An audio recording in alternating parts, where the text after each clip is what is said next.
Glória a Deus. Muito bom dia na paz de nosso Senhor e Salvador Jesus Cristo. Você está no canal Pela Fé, @Castro48. Eu sou o pastor Francisco Castro. Quero agradecer a Deus pela tua vida. Mais uma vez o Senhor nos está permitindo a oportunidade de estarmos aqui para juntos falarmos do seu amor e da sua bondade, dos seus projetos. Quero pedir a você que já é inscrito que não esqueça de deixar o seu like, compartilhar, deixando o seu comentário, para que possamos estar melhorando o nosso conteúdo. Você faça a sua crítica, a sua sugestão de vídeo, o que Deus colocar no seu coração. E quero também pedir a você que não esqueça de compartilhar. O seu like é de mais importante, porque é fazendo isso que o YouTube entenderá que você está se beneficiando do conteúdo e assim estará lhe notificando a respeito destes vídeos. Também quero pedir a você que não esqueça de compartilhar, para que outras pessoas também estejam se beneficiando. Bem? Quero pedir a você que ainda não é inscrito, não esqueça de se inscrever. Você é peça fundamental para que possamos permanecer fazendo esta obra. Tá bom? Dito isto, vamos diretamente para o vídeo, vamos diretamente para o trabalho. Irmãos, o irmão Analto Souza, eu quero já agradecer a Deus pela tua vida, irmão Analto, que Deus te abençoe de modo especial. O irmão Analto, ele me pediu que nós fizéssemos um comentário a respeito da apostasia. Apostasia esta que ele teve aí as suas dúvidas, e é uma apostasia pessoal, O que ele está pedindo que nós comentemos é a respeito de uma apostasia pessoal. Não é apostasia em grupos, não é apostasia de uma nação, não é apostasia de uma igreja inteira, é apostasia de uma denominação, propriamente dito quando falamos de igreja, mas é uma apostasia pessoal. É disso que ele pediu que nós fizéssemos o vídeo. Ele perguntou: pastor, tem como o senhor comentar a respeito de uma apostasia pessoal? Tem sim, vamos lá. Nós vamos entrar nessa apostasia pessoal no primeiro livro da Bíblia Sagrada, no Primeiro Testamento, que é o Velho Testamento. Porque para nós entendermos o que é apostasia, já falamos um pouco de apostasia nos vídeos passados, para nós entender, nós temos que entender que a apostasia é um abandono consciente da fé. E isso não quer dizer que a pessoa vai sair de dentro do convívio. Às vezes a pessoa apostatou da fé, mas ele está ali dentro da igreja, dentro daquela comunidade, dentro daquele convívio, daquele relacionamento, porém ele já apostatou. É aquele famoso casamento que a pessoa já não sente mais nada pelo outro, já tem aversão e repúdio pelo outro, mas não abandonou. Não está ali dentro da casa. Tudo que o outro faz para ele não presta. Porém, ele está fazendo isso, que seja homem ou mulher, está fazendo isso com um cônjuge humano. E aí o outro talvez nem saiba, percebe, mas fica lutando. Já com Deus a coisa é diferente, porque Deus conhece o que está oculto. Deus conhece o que está no coração. Todas as coisas estão nuas e patentes diante de Deus. Então com Deus não funciona muito essa situação. Mas vamos ver. No primeiro livro da Bíblia Sagrada, no livro de Gênesis, capítulo de número 4, nós encontramos o primeiro apostata da fé, que é um rapaz chamado Caim. Quando vai lá, aquela história de um oferece sacrifício, e Deus se agrada mais do sacrifício de Abel do que do sacrifício de Caim.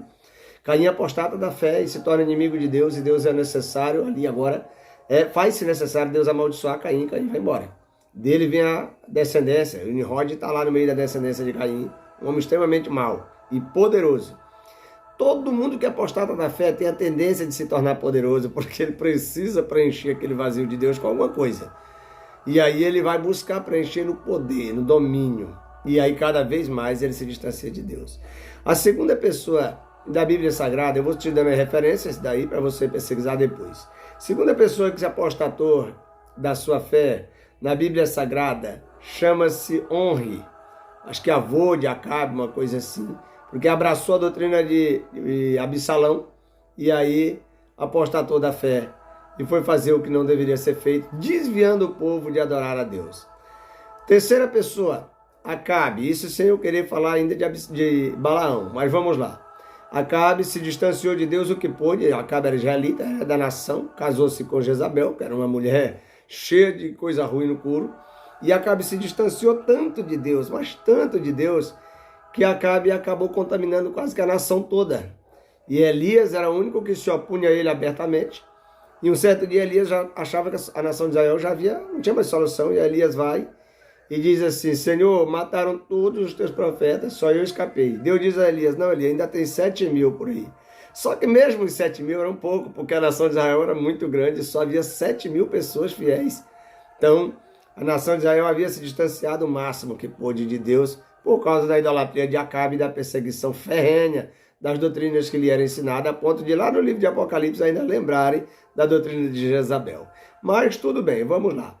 Terceira pessoa, para nós concluirmos o Velho Testamento, a terceira pessoa era Balaão, no capítulo 22, versículo de número 5, e também no 22, verso 18, do livro de Números. Balaão era alguém que tinha um relacionamento com Deus. Se você vê lá, perdão, Deus falava com Balaão, Balaão falava com Deus pessoalmente. Balaão chamava Deus de Senhor. Deus dizia a Balaão: vai ou não vai. No dia que Balaão pediu permissão a Deus para amaldiçoar, porque o Balaque estava chamando ele, Deus disse para ele: não vai não, que esse povo aí é abençoado. Não te mete nisso não. Mas Balaão, a Bíblia diz que ele amou o prêmio da injustiça. Como ele não podia amaldiçoar, ele ensinou como pudesse corromper o povo de Deus. Irmãos, isso é um perigo absurdo, porque hoje nós temos inúmeras igrejas, inúmeras pessoas, inúmeros líderes, às vezes agindo de maneira que talvez a Bíblia não esteja condizente. Mas tudo bem. No Primeiro Testamento era isso aí que estava acontecendo. O camarada apostatava da fé, eu apostato da minha fé, e agora eu procuro, através da minha apostasia, dar ensinamentos que venham contaminar, que venham tirar as outras pessoas do ensinamento genuíno da palavra de Deus, e aí eu invento modismos. E nesses modismos eu satisfaço mais a minha carne. Nesses modismos eu satisfaço mais o meu ego, a minha natureza. Eu estou nem aí porque a Bíblia diz. Se a Bíblia diz que está errado, é problema da Bíblia. Isso é muito ultrapassado. A Bíblia é muito antiga, foi escrita numa cultura, para um determinado povo, numa época diferente. Hoje não, o mundo evoluiu. Irmãos, entenda uma coisa, Deus não muda, nele não há sombra de variação. A palavra não passa, diz Jesus: passa o céu, passa a terra, mas a minha palavra não há onde passar. É um perigo esse negócio de modismo.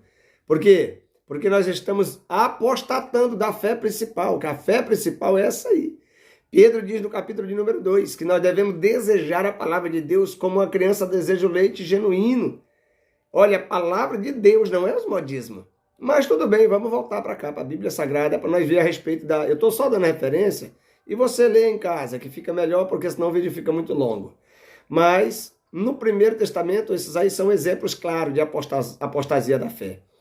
No Segundo Testamento, nós temos a carta, nós temos ali o Judas, primeiro apostata, o Judas Iscariotes, que apostatou da sua fé, abandonando o Cristo e os apóstolos, e se tornando inimigo, a ponto de destruir a sua própria vida. Nós temos Ananias e Safira, que apostataram da fé, dando ouvido a espírito enganador, porque Paulo disse a Timóteo, capítulo 4, né? Nos últimos dias, alguns apostatarão da fé, dando ouvido a espírito enganador. Nós temos lá o Ananias, nós temos a Safira fazendo isso, e tantos outros que nós poderíamos citar, mas eu não vou estar me atendo a isso, porque nem todos a Bíblia relata. Porém, eu quero ficar aqui mais com aqueles que a Bíblia fala. E nós temos, depois que a igreja cresce, a igreja vai para frente, aí se espalha pelo mundo afora pregando o evangelho. Nós vemos a salvação do apóstolo Paulo no capítulo 9 do livro de Atos. No capítulo 6 do livro de Atos, nós vemos ele perseguindo a igreja. Mas no capítulo 9, no capítulo 7, nós vemos ele matando Estevão. Mas no capítulo de número 9, nós vemos ali uma passagem que é o X do Novo Testamento. Paulo é salvo através de uma revelação. Paulo sai e encontra algumas igrejas que haviam fugido ali do dia de Pentecostes, haviam ido embora para suas casas, haviam ido embora para suas casas, voltado, e ali começaram algumas comunidades evangélicas, apesar do pouco conhecimento. Porém, comunidade cristã, não é evangélica, comunidade cristã. Porém, Paulo, mais na frente ele vai viajando, na sua segunda viagem missionária, na sua primeira viagem missionária, ele sai, mas Barnabé, depois eles voltam. Barnabé e Paulo têm um probleminha a respeito de Marcos. Marcos se divide, vai para um lado, mas Barnabé e Paulo vai para outro com Silas. E eles vão ali e Paulo passa pela cidade de Éfeso. E ali encontra-se uma família, que era a Lloyd, mas a Eunice e o menino, Timóteo. E Paulo instrui aquele menino e coloca ele, depois de um determinado tempo, como pastor daquela igreja. E ali naquela igreja, irmãos, tinha 3 homens. Os homens eram abençoados. Os homens tinham conhecimento. Esse é um problema. Pedro diz que cresce na graça e no conhecimento. Primeiro na graça, depois no conhecimento. Porque se crescer num sem o outro, se crescer na graça sem conhecimento, se torna, sabe o quê? Um fanático. Se crescer no conhecimento sem graça, se torna um legalista, um fariseu. Aí a coisa complica. Não estou falando fariseu no sentido da religiosidade, porque os fariseus, Jesus disse que se a nossa justiça não exceder a dele, de maneira nenhuma nós entramos no reino do céu. Não estou falando da santidade aparente dos fariseus, estou falando daquele fariseu do sepulcro caiado que Jesus disse. É daquele lá, por fora está limpinho, mas dentro está cheio de tudo quanto não presta. Mas tudo bem. Lá Paulo encontra 3 homens. Um era Mineu, o outro era Alexandre e o outro era o Fileto. 3 homens, Mineu, Fileto e Alexandre. Esses homens, depois de um determinado tempo de cristão, eles tiveram profundamente estudo dentro da palavra, eles se aprofundaram no meio evangélico, se tornaram alguém de posição, até porque eles eram considerados mestres. E Paulo deixa Timóteo ali e vai fazer a sua viagem missionária. E uma certa feita a coisa chega a Paulo. Eles estavam ensinando que a ressurreição já havia acontecido. Eles apostataram da fé, daquela fé primeira, daquele amor primeiro, daquela esperança. Aí ele já não tinha. Eles provavelmente, pelo menos o Alexandre, que provavelmente talvez pudesse ser o filho do homem que carregou a cruz, que eram 2 filhos que ele tinha, Alexandre e Rufus, o camarada lá que levou a cruz de Jesus, ele tinha 2 filhos, Alexandre e Rufus, o nome dos filhos dele. Eu não sei se era esse Alexandre, mas era um Alexandre. E esse Alexandre, ele tinha conhecimento, ele sabia que Jesus havia ressuscitado e sabia também que na ressurreição de Jesus muitos santos haviam ressuscitado. E ele começou a pregar, ele formulou na cabeça dele uma doutrina, e Mineu e o Fileto ajudaram, abraçaram a fé, esse tipo de fé junto com ele. E aí eles começaram a pregar que a ressurreição já havia acontecido. Não havia mais esperança, acabou-se. Eles pegaram uma doutrina agnóstica e agora estão infiltrando dentro da igreja, tirando a esperança da igreja. Irmãos, é um grande perigo. Todo apostata, ele tem uma doutrina diferente da que está na palavra. É necessário Paulo refutar eles.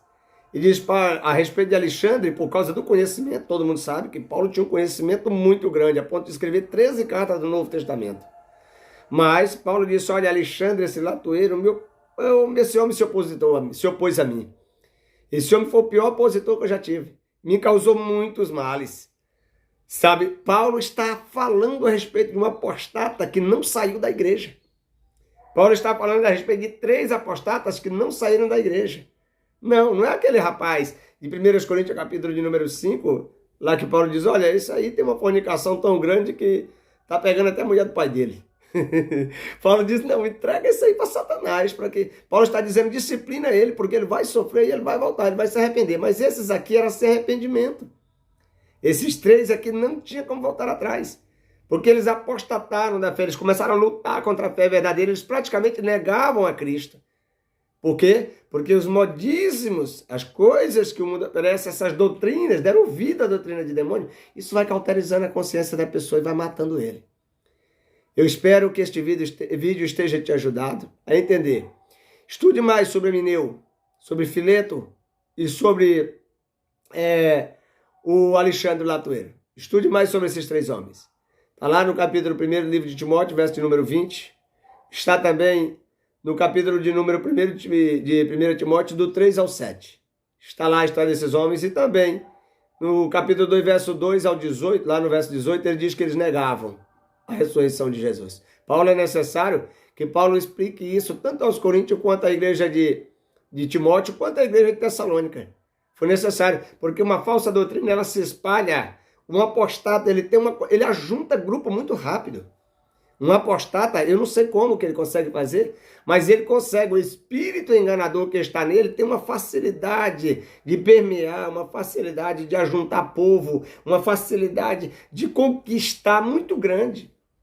Irmãos, o diabo, ele é tão conquistador que no céu ele conseguiu conquistar a terça parte dos anjos. Olha, no céu, os anjos conheciam a Deus. Quando ele apostatou lá em cima, ele teve a facilidade de conquistar a terça parte. Cuidado, cristão, com alguém que anda pregando algo que não tem respaldo na palavra. Movimentos que não têm respaldo na palavra, não estou aqui me referindo diretamente a nada, mas vigie. Vamos ter cuidado porque estamos vivendo a última hora. E como expressamente diz o Espírito Santo lá no capítulo 4 de 1 Timóteo. Porque o Espírito expressamente diz que nos últimos dias, que é o que nós estamos vivendo, surgirão muitos, apostatarão muitos da fé. E surgirão muitos falsos profetas. Está aí escrito bem claro, viu? Então cuidado para que esses ensinos não venham te alcançar e venham também prejudicar o teu relacionamento com Deus. Eu quero louvar a Deus pela tua vida, desejando a você uma ótima semana e eu espero que tenha te ajudado este vídeo em nome de Jesus. Amém? Um abraço e que Deus os abençoe para a glória de Deus Pai.